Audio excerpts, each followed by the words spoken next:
Hello, everyone. Thank you for joining us this evening in sunny Sheffield. Some of you may not be there, it's true, including, I'm very happy to say, two of our favourite poets, Ann Sansom and my favourite poets, Jonathan Davidson and Cliff Yates, who are going to read for us tonight for 20 minutes each. And then there'll be a Q&A, which will only work really well if people put questions in the chat. So please put questions, preferably poetry related, into the chat. That would be great.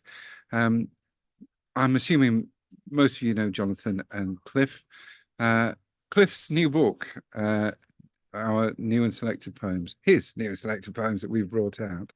It's a wonderful book, and I'll talk a bit about it when Cliff reads. But first, Jonathan is going to read for us. He's going to read from Poetry Business Books, Smith Dorstop Books, not released, A Commonplace, which was his most recent poetry book for us, although he's also done a book on poetry, which is rather splendid. Jonathan has more recently produced this book, which I'd assumed he would be reading from. It's rather beautiful Two Rivers book, a collaboration with the artist Anna Dillon, which you see is in full colour. But Jonathan's not going to do that. You may be able to get copies of his book in that way. I'm from online, but our books, the Poetry Business Books, are certainly available online. I'd like to ask Jonathan to read for us. He's best known, I suppose, as a poet, and I think he's sometimes been termed a literature explorer, and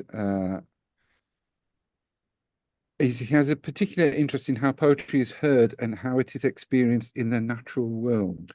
He lives in the Midlands, but frequently returns to the Vale of Whitehorse, where this book is set. And I think we'll be hearing for him, as I say, for 20 minutes. So please welcome Jonathan Davidson. Hi, Peter. Hello, everyone. Thank you very much for that introduction, Peter. Yes, I'm reading from books published by Smith Dorstop, the imprint of the Poetry Business, because I'm very keen to share these poems that were edited with Peter Sansom over many years. I'm going to read 6 relatively short poems. I give you that number so you can tick them off one by one, and I will certainly kind of come in on the 20 minutes. I'm reading, first of all, from the book called Early Train, which was published in, I believe, 2011.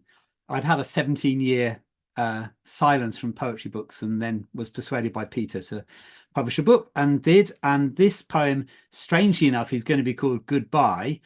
Well, it is called Goodbye, but it's my first poem, and I will be staying afterwards and reading some others. For people of a certain age, they'll need to know that a hand-pushed lawnmower could make an awful racket. Anyway, here we go. Goodbye. Goodbye to the smell of the rain on the tarmac, of the pavements, of the cul-de-sacs and crescents of childhood, and corner shops with proprietors with print-stained fingers. Goodbye to raindrops in hoops of chain-link fences at the bottoms of gardens that backed onto grounds of schools, and the poplar trees patrolling the lengths with unclimbable trunks. Goodbye to the cat in the sun and the sun hat left in the deck chair's sag by a parent called inside by a trim phone in a hall whose echoing gloom was chilly and flustered. Goodbye to the gunfire and clamouring chatter of the hand-pushed lawnmower, leaving its shadow on the nap of a lawn long ago laid, and goodbye to the dead man pushing it. So a rather cheerful start to the evening. The second poem from this same book, Early Train, is about my father, who passed away a few years ago, and might previously have pushed a hand-pushed lawnmower, as it happens. But this poem references his love of singing and dancing, and the fact that he had a serious accident in his, I think it would have been 70s, and was in a coma for a while. And because he was of this mindset, he believed that he'd kind of died and come back to life once he came out of the coma. which for a member of the Communist Party of Great Britain was strange to use that rather Jesus returns to life image. But there you go. That was my dad. This poem is called Song and Dance. Not able to remember the words to a song, but keen to sing and dance, you take to the floor in our front room between the sofa and occasional table. You dance the jig or waltz or quick step of a man who has come back from the dead and haunts himself with his dancing days after the war when he sang to overcome a stammer. So now you sing and dance while the kids fight over the remote, desperate to watch anything on telly. You stop, take a bow. We turn the talk to return trains and how you shouldn't miss catching yours home. It's about time, getting somewhere on it, not wasting it, keeping to it, the best, the next, the last. And the final poem from this book, Early Train, is inspired, if I can say that, by an incident my, I think, 11-year-old son witnessed. We then lived in Coventry, an urban city. Things happen sometimes which perhaps children had best not see. Poem's called Fight in a Chip Shop.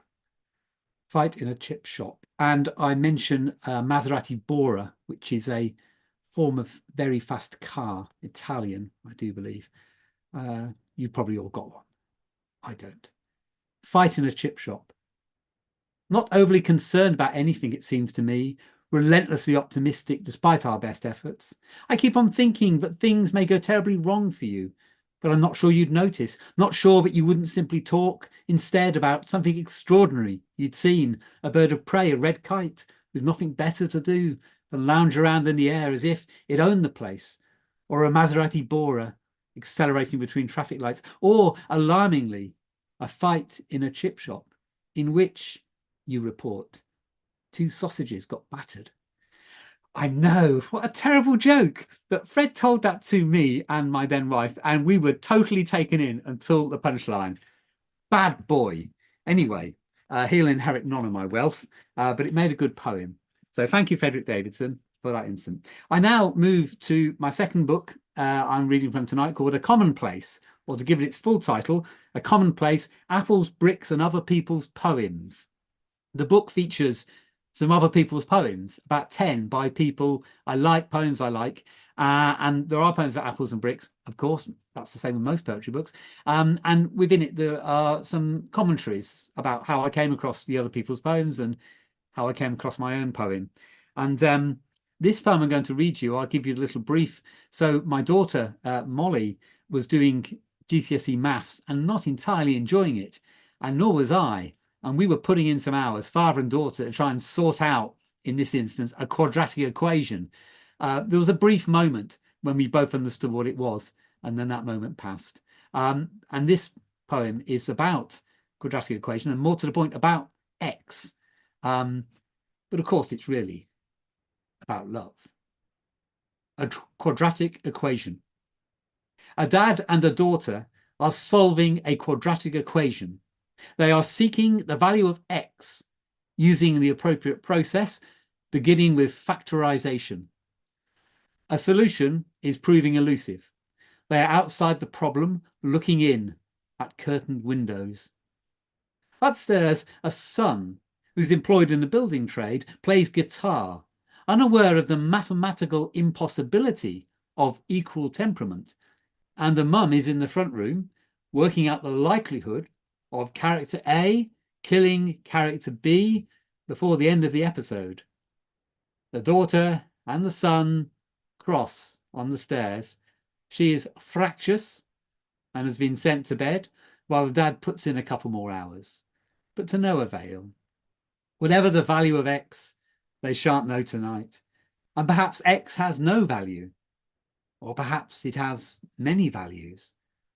Perhaps it is discovered in the dissonant chords that the son untangles, or in the loaded silence between character A and character B before the gun goes off. Or perhaps it's simply that which cannot be expressed although it is known to exist. Ah, well, I like that poem. I'm now going to read what will be my penultimate poem, because I've rather whizzed through my 20 minutes. Perhaps I'll add a few more. This poem is about Venice, and rather negative about Venice. As you all know, Venice is a very fine city, terribly wet. The roads are terribly wet, the pavements are dry. And I took to thinking, what would life for all of us be like without the influence of Venice, which is often seen as being benign, but of course is not for everybody benign. It's been a very bad city at times. So a poem called Without Venice. Looking out across the grey lagoon to the superstate of Venice, I am struck by how easily it could all disappear. The centuries, bruises, blooming without witness beneath the wrestling waves. Would civilization have been much reduced if this city, its sly, truculent investors with ships and waybills and propensity for securing mercenaries at reasonable rates, had not flourished? What stones would not have been dressed, what pigments unground, and shoals of notes unheard? No bloody opera. We'd have plodded on, whistling, making bricks, laughing at each other, falling over. So when I reread that poem, I wonder if I'm in favour of there being no Venice, or if I'm rather sad that the possibility of being no Venice was even considered.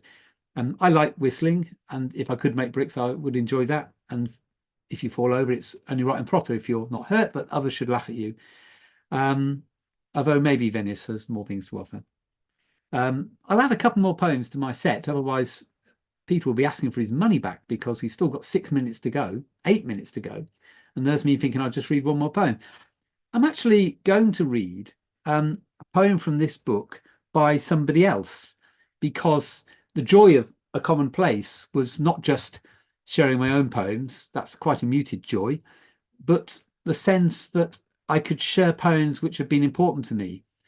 And there was a time, maybe it was about 10 years ago, I was looking through old notebooks, and I found a notebook in which I had written out by hand when I was in my early 20s, poems that I really liked. I'll let you into a secret. I used aquamarine ink, which shows what an affected young man I was at that age. But the poems I wrote out were good.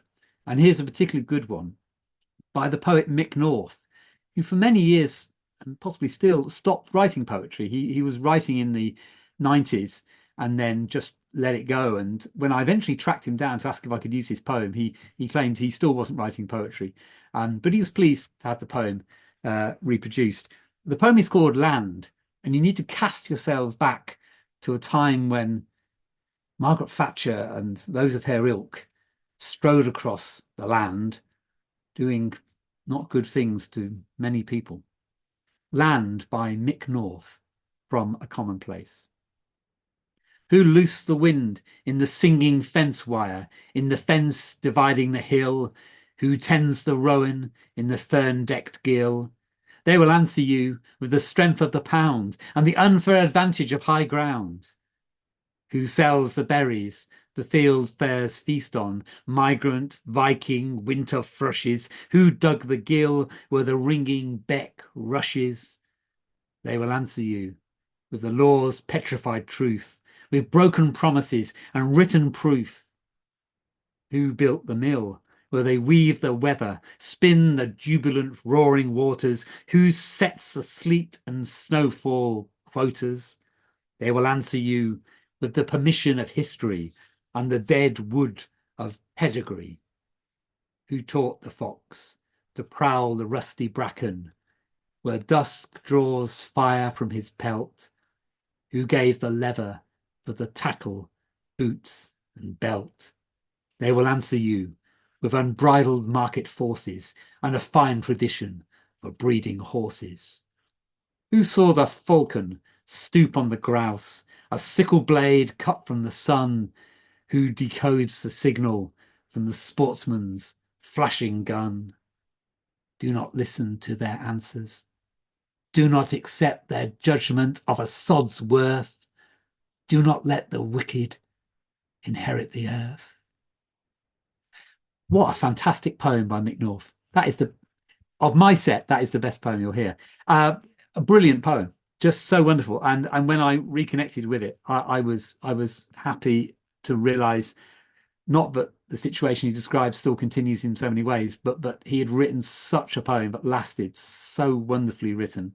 To echo that, then, I had teased you slightly by suggesting this book contains poems about bricks, and you're probably thinking, well, where are the brick poems, Jonathan? We've paid our money. We expect to have brick poems.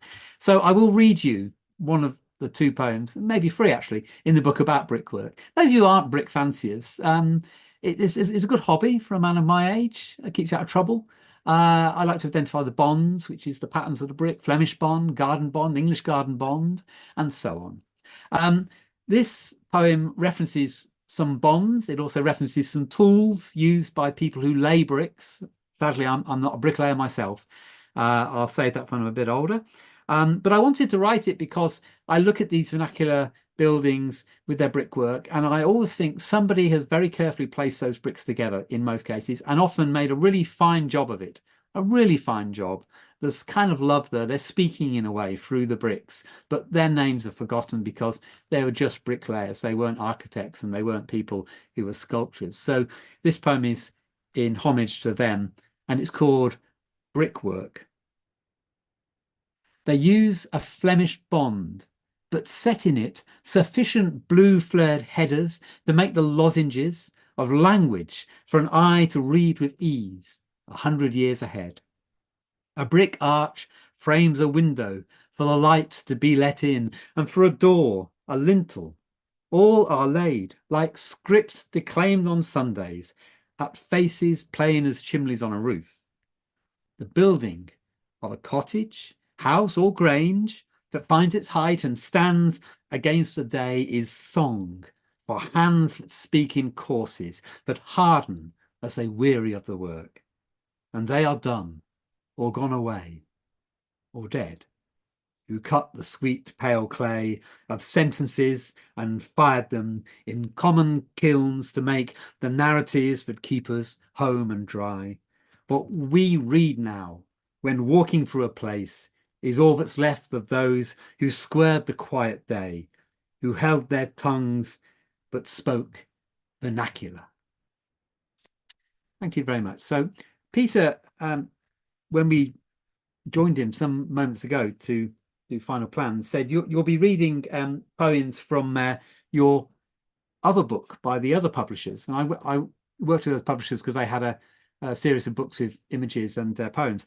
And I think maybe to treat Peter, I will read one poem from that book, Downland, and it accompanies a lovely painting by Anna Dillon of a place called Juniper Hollow in the Berkshire Downs near my ancestral home. This is my homeland.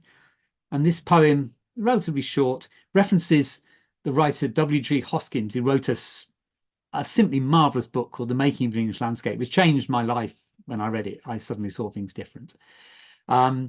It's called Juniper Hollow. And I should say there's a mention of the word Ashdown. Ashdown is generally a word applied to the uplands of the downs in that location, not to a particular location, but just this is the Ashdown. And it was upon the Ashdown that Alfred the Great, who wasn't great at that time, fought against the Danes. And as a result, the cakes got burned or something like that. History, eh? It's just one thing after another. Juniper Hollow. Coming down from the Ashdown through the wind-blown woods, I find myself stood adjacent to Arabelle land, unrecognisable but also familiar.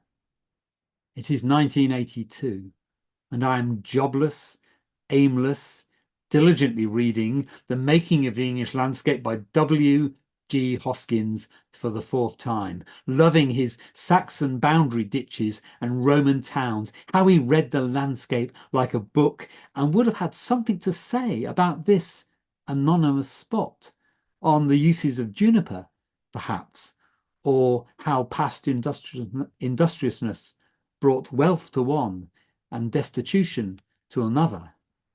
Ah, what people like my people once worked here, what faith and labour filled their empty lives, what weary joy they failed to write about. So my people, whoever they may have been centuries ago, failed to write about their weary joy. So I write this in their honour and in their memory. And I will now finish with one final poem, which I published twice, actually. It was published in a book called The Living Room in 1997, I think it was. But I liked it a lot. And I thought I'd publish it again in A Commonplace, see if I can pick up a few more readers. It's called Miss Balcom's Orchard. And for a time, in fact, my first proper job, really, I was a boy in an orchard boy, picking apples and digging gardens, digging vegetable patches. And we worked, myself, and at one point my sister and my mum and dad, actually, we all did a bit. We worked for Miss Balcom, who was a curious character. This is a slightly fictionalized version of her. But she's, again, apple picking has been important in my thinking for all these decades. Miss Balcom's Orchard. I came from the day. Now I'm going to start again, and this time I'm going to read the first line as it is written. Miss Balcom's Orchard. I came from the shed where we sorted the apples, not splitting the day, but moving through it. And I carried a spade and a fork or a hoe. She was gone down to the top orchard, all her 70 years on the Diddy tractor with the dog snapping at grasses. A vapour of petrol settled on the morning. Slicing the friable soil, the spade made the sound of steel on flint, and the frozen loam fractured, sheared at my feet and at my weight. And I was delving as I had been instructed. Only I did not know then she was dead. Propped on the tractor, her leather gauntlets gripping the knurled steering wheel, the motor idling, and her mouth was open to release the ghost of the spark of steel on flint that had moved through her, and her unfashionable trees were a lost garden. Thank you very much indeed. Jonathan, that was really wonderful. And I'm so glad that one of the Downland poems, where there was time for it, because obviously I do. We very much believe in the poetry business books, but this book, it would be easy to see it because the pictures, it's got pictures in and they're so beautiful. It would be very easy to dismiss it as whatever a coffee table book is, but the poems are genuine. They're real, and they're as big, if not bigger, than the poems. They're not just notes for them, and they're separate and together, and they're rather wonderful.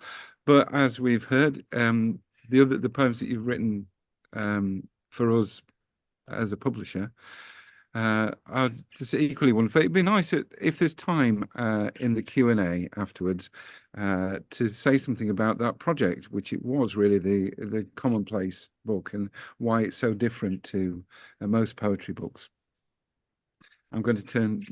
Thank you, and I'm going to turn now to Cliff to embarrass him, and say that his book is unlike most poetry books, and for the very good reason that Cliff is unlike any other poet. I think Jonathan and Cliff have a number of things in common, as well as a publisher. They're both really interested in poems and what poems can do, but they're not interested in doing particular things with poems. They're letting the poems be what they want to be and succeed in their own terms. And neither of them have courted, which is just as well, fame, because you really need to be with a bigger publisher than the poetry business to be. Well, I think money would be nice, wouldn't it, for us? But I suppose what I'm saying is the other thing, where I was heading in a rather negative way, is that the poems both from both of you. They're just so fantastic, and they should be better known than they are. I think you do have a really strong and appreciative following, but it's perhaps not earning as much money for you or your publisher as they might.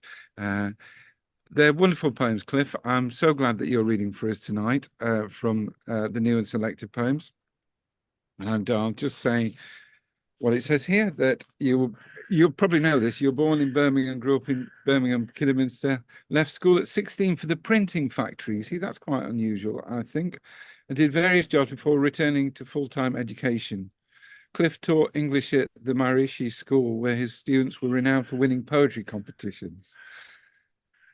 His awards include the Fenton Aldborough First Collection Prize, our International Book and Pamphlet Competition, and Arts Council England Writers Award.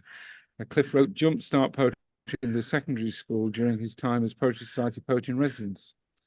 Cliff has been a literary fund fellow at Aston, a Royal Literary Fund fellow at Aston University. It's a great pleasure to ask you to read for us for 20 minutes, Cliff. And I'm going to disappear now. Thanks, Peter. That was great. Really great reading from Jonathan. Really enjoyed that, Jonathan. Fantastic. I'm going to start with a poem called Alt St. Johann, which is a place in Switzerland. Me and my wife got the train we were living in Skelmersdale at the time in the northwest, and we got the train from Parbold just down the road all the way to the middle of the mountains in Switzerland to stay with some friends. And one of the things that happened when I got there is that Stefan took one look at my shoes and laughed because they wouldn't have survived more than 20 minutes in the mountains. And he borrowed a pair of shoes for me from the local postman. There are two lines here from a Swiss song, not in Swiss, they're in English, a translation that Ronnie was singing to her children at one time. So the two lines that stand out are not mine. Alt St. Johann. The children hide in the tree. They whisper and laugh, the branches move. These are the mountains, the trees on the mountains, the rocks. You walk and forget that you walk. The child climbs out of the hedge, clutching a fistful of wheat, its roots thick with soil. Chew the husks, taste the sweetness. The cat sits on the cooker, gazes out on the valley, closes her eyes and opens them. You see only half of the moon, and mist comes out of the ground. The cherries are finished on the tree. The red currants ripe on the bush. We sleep at the top of the house, in the room full of musical instruments. The music enters our dreams and leaves by the gate, leaving it open. This, I decide, is paradise, where they lend you their shoes and they fit. It's easy to laugh, and the children walk forever. Sleep through the night in the valley of stars. Wake with the light and remember.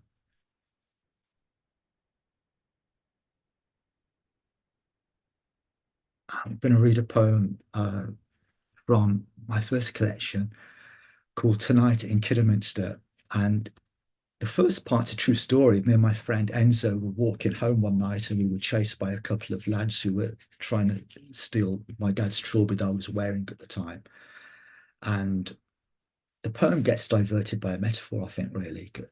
I needed some music to finish off with, and my wife told me about two pieces of music, and they're part of the poem. The first one is John Cage's 4 minutes 33 seconds, his silent piece, which he once said took him four years to write. And the other piece of music is Stravinsky's Soldier's Tale, his version of the Faust story, in which the soldier ignores the advice of a character called the Silent Princess and trades his immortal soul and his fiddle for the book of knowledge. But he can't read, he's illiterate. He should have listened to the Silent Princess. Tonight in Kidderminster begins under streetlights, and their word is speed. Two of them chewing gum with their mouths open, thumbs in their pockets and feet tapping. The tall one sees me first, sees the hat.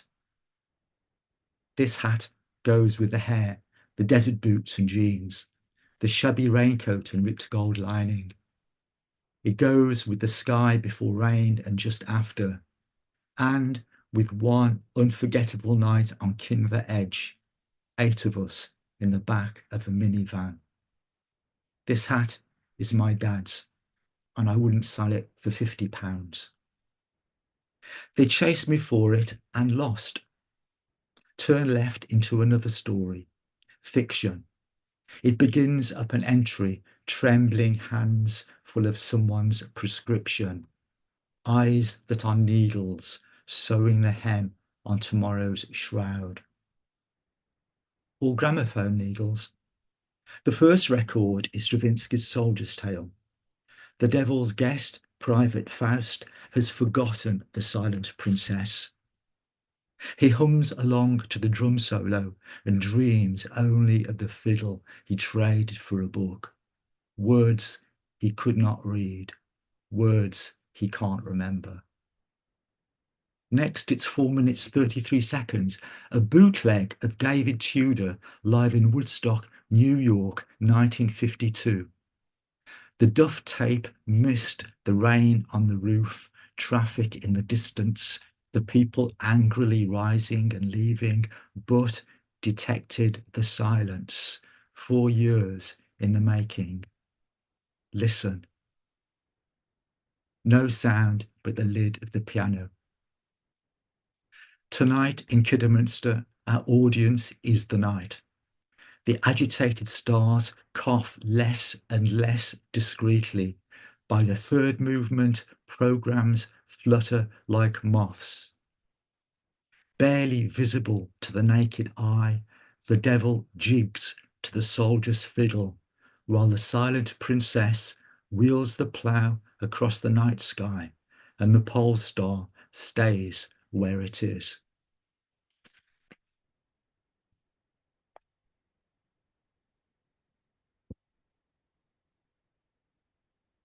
And this one got made into a postcard way back. So it's probably my most well-known poem.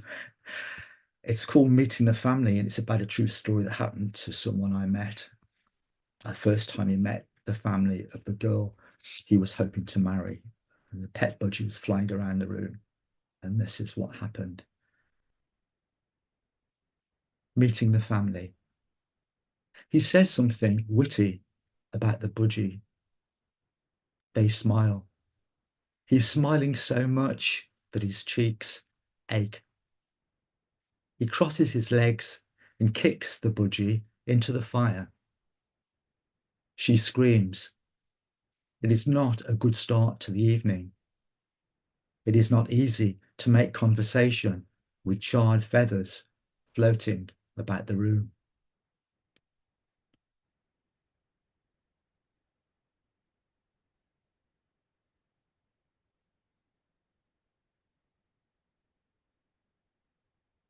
And this next one is called Lighthouse. The lighthouse flickers at the end of the pier. We watch it in our red pajamas. Actually, neither of us are wearing red pajamas. You're wearing my blue shirt.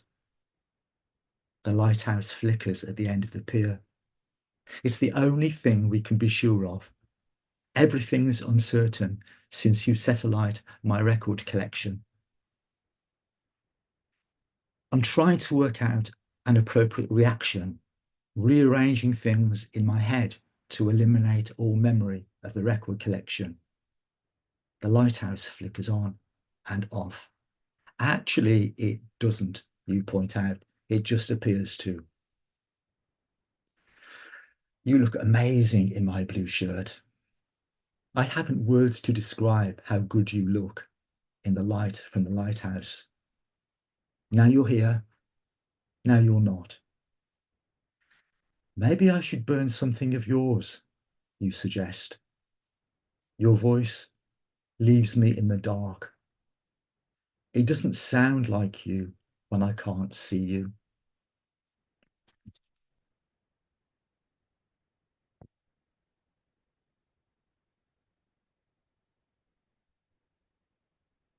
And the next one is called Gate. A gate, halfway up the garden. A wrought iron gate she once painted cream so that you could see it. You could step around the gate if truth were told. There's plenty of room on either side, but always we walk through the gate, careful not to latch it.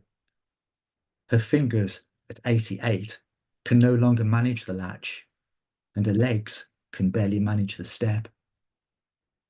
Mind you shut the gate, she says, as she always says, on the way back down, turning round to make sure. Pull it to, keep out the draft.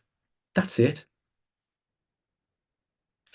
Middle age is a walk through the woods without your parents. Your children have run ahead. The sun is out. There are so many trees.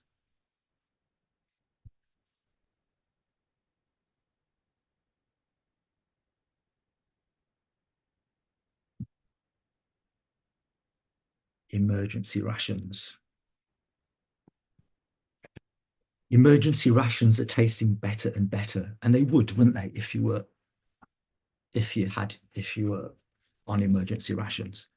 This poem is in two voices, one of which is the voice of a fictional polar explorer. Someone once thought it might have been an actual from a diary journal of a polar explorer, but no, it's not. I just made it up. As is quite obvious, actually, when you hear the poem. Emergency rations are tasting better and better. It's 11 in the morning, sun coming through. Next door's lawnmower doing a lawnmower impression. The dried apricots retreat with our backs to the wind, smoking our pipes while the huskies slept. Maybe the telephone will ring, or I'll write a poem in which every line will sound like the last line. This is paradise, were we not intent on starving. I turn on the radio, turn it off again, find a pencil sharpener and sharpen both pencils. Poor Smith is missing his mother, makes pot after pot of tea, melting snow by the bucketful, and is careful with our precious matches. Maybe I'll write a novel, a short one. He gave the last of his chocolate to Hughes, who gobbled it and fell straight to sleep, while the kettle whistled and the huskies whined. The postman's been. We didn't have any letters. Today I chewed tea. It was surprisingly bitter. We've been in this house 8 years and still haven't painted the woodwork. My beard has been frozen for days. Think I'll go out and buy a newspaper. Most of all, I like to shave, to smell soap and the touch of a warm towel, to hear the radio through the bathroom door. Find out what's happening in the world.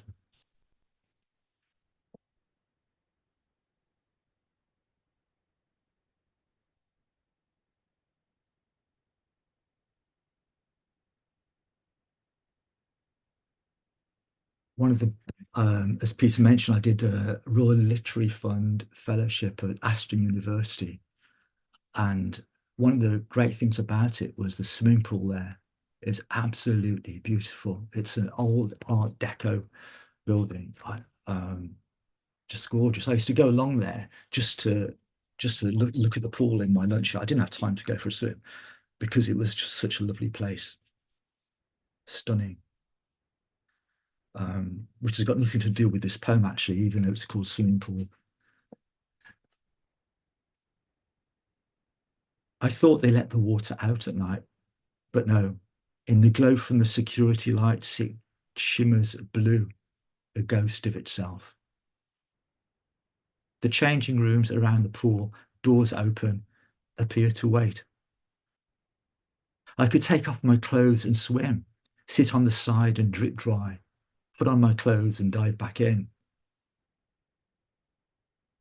The Art Deco ceilings impossibly high, the colours half colours in the humid light.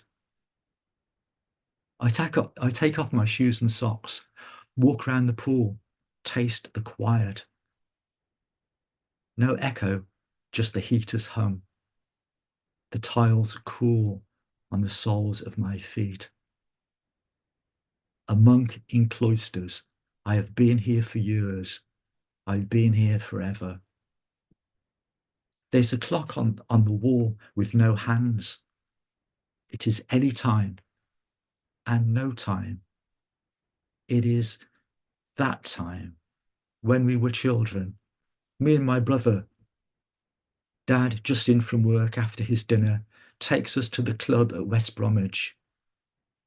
He waves from the calf, watches us learn how to swim, dare to dive, our arms stretched high above our heads. And afterwards, the crisps with a tiny blue bag, salt on my fingers upstairs on the bus, the lights in the shops, the street lamps, Dad's warmth through his overcoat, the smell of chlorine on the back of my hands.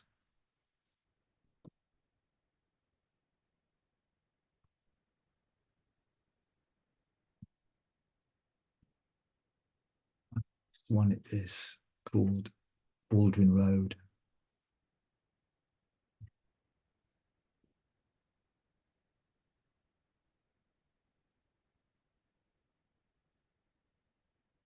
I think in a way it's about time, this one. I'm very interested in time, the way in which time seems to, the past seems to be with us in a sense, but partly through our memories and in other ways as well, so that sometimes when we're looking at something, we see not only what is there, but we see what is behind it, what it's past. That's true of landscape and also of architecture, of course.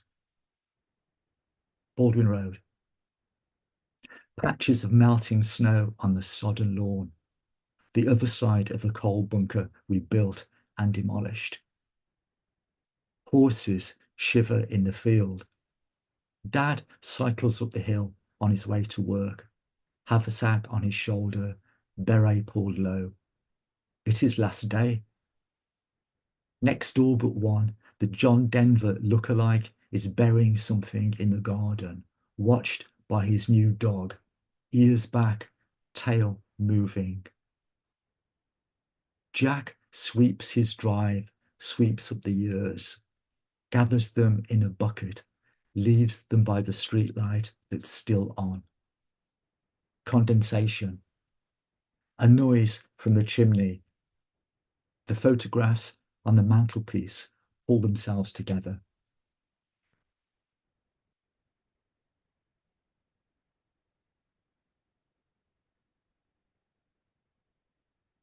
"15," which is about being 15, in fact.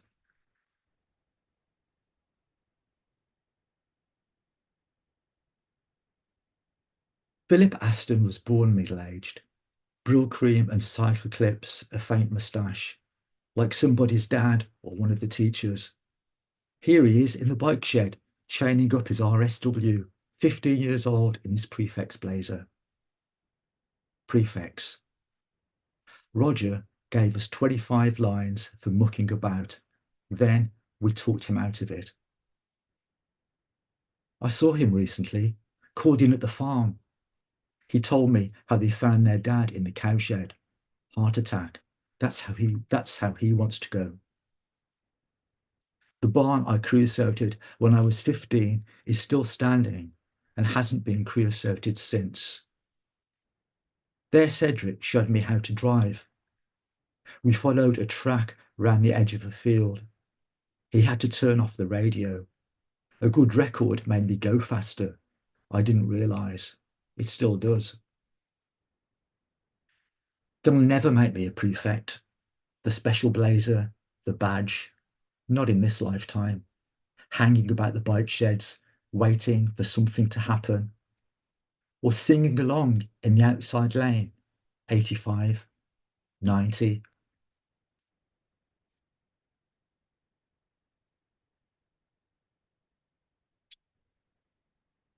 During lockdown and a bit before, actually, I wrote a lot of poems. I think they're based on banter, really. Me and my wife, just the daft things we say to each other. A lot of them are very short, like 2 or 3 lines long, like birthday. You'll be nice, she says. You'll be running out of steam soon. You've been nice since 7 o'clock. That's 3 hours, 10 minutes. This one is from that sequence of poems, and it's a bit longer. It's called Taxman. Guess who played lead guitar on Taxman? I said. We were walking down Exmouth Street in the rain. What's Taxman? The first track on the Beatles' Revolver. It was written by George, who was lead guitarist, but he didn't play lead on Taxman. Someone else did. Go on, 3 guesses. Eric Burdon. She's thinking of Clapton, which isn't a bad guess. Next, George Best. You're not taking this seriously. I wish you were more interesting, she says.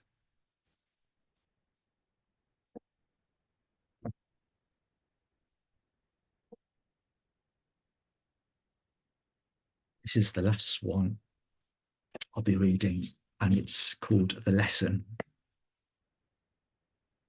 The nun points out the ones to watch. The boy in the corner, the girl at the back. In this class, it's the boy in the middle who thinks he's a cat. Outside, workmen are felling trees. A bird's nest tumbles in through the window, lands on a desk. Inside the nest, a baby bird. It's okay, the children say. Brian will know what to do. The boy who thinks he's a cat gathers the bird and, holding it at arm's length in the cup of his hands, heads for the door, the nun behind him, between the silent rows of children. And the bird, as if on cue, lifts up its beak and sings. Thanks for listening. Oh, wonderful. That was great, Cliff. As with Jonathan's, I found myself laughing out loud a couple of times. I was glad I was on mute. We've had great comments coming in too for both of you, and but no questions so far. So I'm going to ask you. It's like me. You're not new to poetry. Is writing a poem different today to how it was when you started out, would you say? Jonathan, jump in first. It is different because you're more increasingly in danger of pastiching yourself, of falling into old ways. The old ways, of course, may be good, and we all have a style, we all have kind of a sort of voice, but I'm aware that you can end up just repeating what you wrote about 40 years ago. So I'm always pushing myself to break my style in some way. And maybe that's why I've done the last few books have been not slim volumes. They've been slightly different. And that's stopped me producing something that might have looked like the first book. So that's my answer. Cliff may have a more erudite answer. No, I haven't. What's the question again? Can you ask it again, please? Yeah, is it different writing a poem today to when you started out? Okay. I don't think when I first set out, I didn't really know what I was doing, and in a way, I don't know what I'm doing now. In some ways, I think the best poems they happen anyway, and I know from the feel of it whether it's going to be a poem or not, whether it's appeal. Tom Raworth used to talk about an energy of a poem, and I'm really with him on that. I think it's a kind of without being mystical. I think there is something about the feel of something you're writing. Actually, that's a poem. It hasn't got any easier. It hasn't got any easier. I think it gets harder in some ways because, especially when the books come out, you think, oh, what do I do now?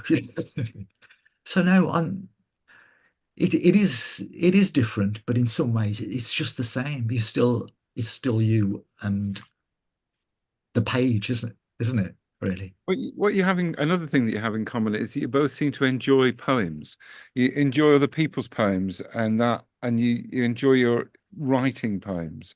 That seems to make in you're not doing it as a task, it seems. You're finding out things through poetry. Is that fair to say? Well, I certainly have grown to realize how important everybody else's poetry or many other people's poetry has been for me. And it's a sort of obvious thing, really. I don't tend to read my own poems very much once I've written them, unless I'm still editing them. Then once that's done, particularly if they get published, I only read them when I'm called upon to. Instances like this, I read it. I read all the time other people's stuff, and I'm constantly wanting new, interesting poems to come my way. So I feel that over the years, perhaps the central gravity has changed from being an individual producer of a single poem, which was maybe how we were taught poetry happened, that genius struck and you had to be Keats or you had to be Ted Hughes or you had to be, and genius was striking to write a poem, to realizing now that your role in the poetry world is many faceted. And it may be your role is to read other people's poems and enjoy them, or your role is to recommend other people's poems to other people, or to send people poems, or your role is just to stare into the middle distance and think vaguely poetic forms. And that's all part of the poetry culture we live in, although for understandable reasons, writing your own poem and being published has been privileged. So that is now seen as the only, when people start out, they see that as being the only reason they should be a poet is to write the very best poems and win things and be published. And I see now how hollow and disingenuous that is. And certainly the poetry business has never been like that, which is why your name is so ironic, Peter. A wholly owned conglomerate secretly managed by Rio Tinto Zinc, I suspect, but it turns out no, it's just you and Anne. But there you go. So I feel that's certainly changed, and so that takes the pressure off slightly, because you think my job isn't to keep on writing poems, but it's to keep on engaging in poetry. It's not even my job, but I want to keep on engaging in poetry in different ways, and that can be doing many other things. And prizes or not, I feel a great sense of satisfaction from. Actually, I feel a great sense of satisfaction from getting somebody else to write a great poem in a workshop. Oh, yeah, that really is, their possible surprise at that, and my kind of, well, I'm not really surprised. I knew you were good, and now it's happened. That's exciting, and there are no prizes for that. But it's fine. But the reward is to me. But something good has come about, and somebody's happy for themselves, and I'm happy for them. We're all happy. Yeah. You're both known for in various ways promoting poetry and keeping it alive, and Cliff, you're particularly well known as a tutor and for your the Jumpstart book and so on. And yet, listening to both of you, it's great to be reminded that you are poets, and that sometimes I feel that some people are teachers. That's what they are first, really. I've got a feeling that that's who I am, really. But you're also, but particularly you two tonight have shown that you are, whatever else you do, you are writing poems. You are poets, and there's something about that calling, isn't there? That we I don't know I'm where I'm quite heading with this, except I'm just admiring what you managed to do tonight. Cliff, say something, anything at all about anything? It's a big question. The razor sharp interviewer, isn't? Yeah, really. That thing what you said about reading is really important. I can't imagine writing without reading. I remember when I didn't really set out, like I didn't set out for a career in poetry. I just started writing because I wanted to write. I was getting kids to write poems in the classroom, and they were writing some great things. And I thought, how do they do this? I was getting them to write, but I didn't know how to do it. So the workshops weren't around in the 80s in the same way. But eventually I got to a workshop and I started writing. It just worked for me. Um, and writing and teaching have always been a fluid thing for me. They both go together. But I can't imagine writing without reading because it's all part of the same thing. You read something fantastic like Roy Fisher or something like that, and it makes you want to write. The best for me, and I'm very conscious of the people I really admire when I'm writing. Mm. And it's like an inspiration, really. You read something fantastic, and it pushes you to write better. Yeah, So I completely agree with you there, Cliff. There are certainly are poets. You read them and they they don't close off the world. They open up the world to you, and they think I could do this. And it doesn't matter if they have used form very carefully and they clearly worked hard to make it work, or if they've written something in free verse. If it's right, it will give you that space to think I can enter this space. There are other poets that don't communicate that value to me. And you mentioned Roy Fisher. I love. I've always loved Roy. Oh, for a long time, loved Roy Fisher. I met him first in my 20s, and to read his collected poems is just to read his collected poems for a week or so is an absolute pleasure. And he's definitely one of those poets who gives you the impression that you too could do this. But of course, it is more difficult than it first appears, and that's the genius of Roy Fisher. Is he could knock out a line which just laid perfectly on the page, looked like anybody could have done it. But no, you try and do it. It's trickier. There's something about because he'd been doing it a long time and he had a lot of influences that worked on him and so on. So I think, yeah, the reading is vital. And I don't even mind if the reading doesn't make me want to write a poem. I do want to feel pleased that this poem continues in the world, that it has its life beyond its creator. Sadly, Roy Fisher isn't around anymore. And that's also important to feel that we're all carrying poetry through ourselves into the future and we're handing it over and handing it over and handing it over. It doesn't belong to us. It doesn't belong to anybody.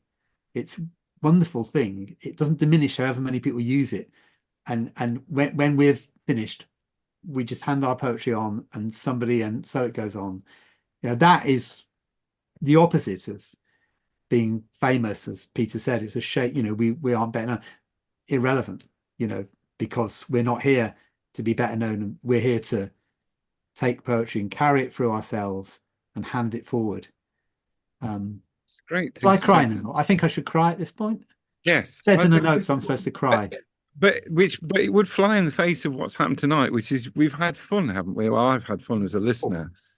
Yeah. But I wanted to follow up I think what I was heading towards. Do you think people are born poets? Do you think that some people are poets and some people aren't? I would say I'll just have a quick answer. I would say you're born two poets. My mother and my father, for instance, a long line of people who wanted to be expressive, and because of their working class situation and the Second World War and all those other things, weren't able to be expressive as they wanted to be. But my dad danced, and my mum wrote poetry, and they did things in their lives limited because of their education and background, but they gave that to me, that idea of being expressive, and they must have got it themselves from their families in some way. So it's not that you're born a poet, you're born of poets or of creative people, and you just carry that forward.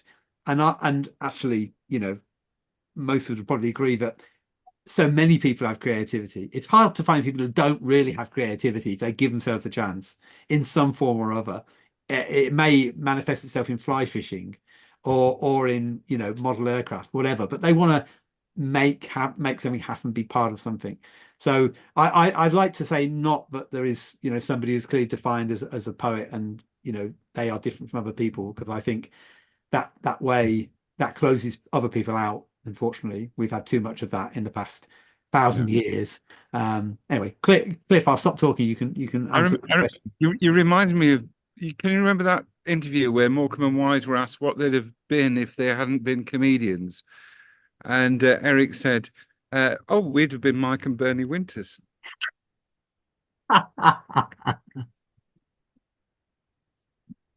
That's a good gag. Are there? I'll chip in on that, if I may. About Yeah. as a teacher, when I go into a classroom, my assumption is that everybody can write a poem. Everybody can write poetry.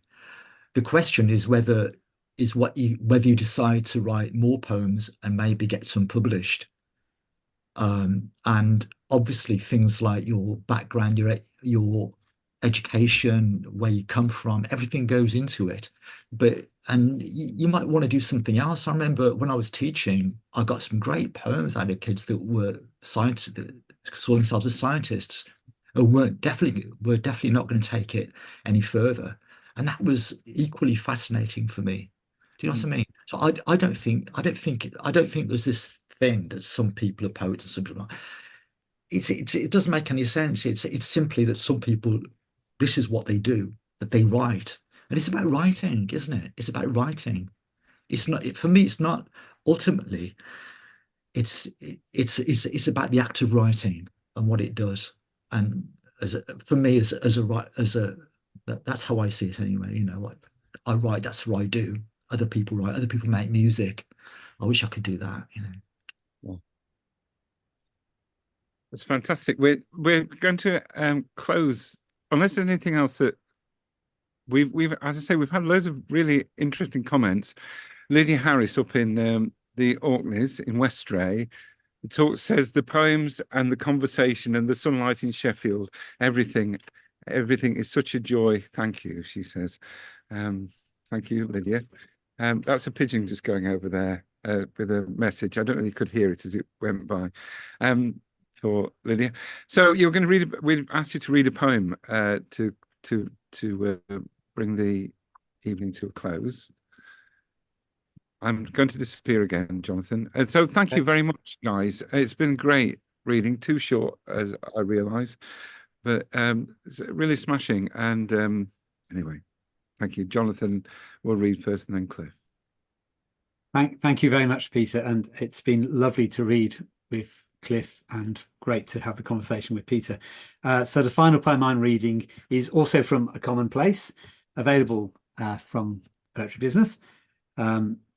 It's called The Silence, and it says here, and indeed this is true, it's in response to a piece of music called Cantus in Memoriam Benjamin Britten by the Estonian composer Arvo Pärt, who I first came across in the 1980s. Now, of course, he's ubiquitous and you hear his music all the time, but then less so. I stumbled upon it accidentally.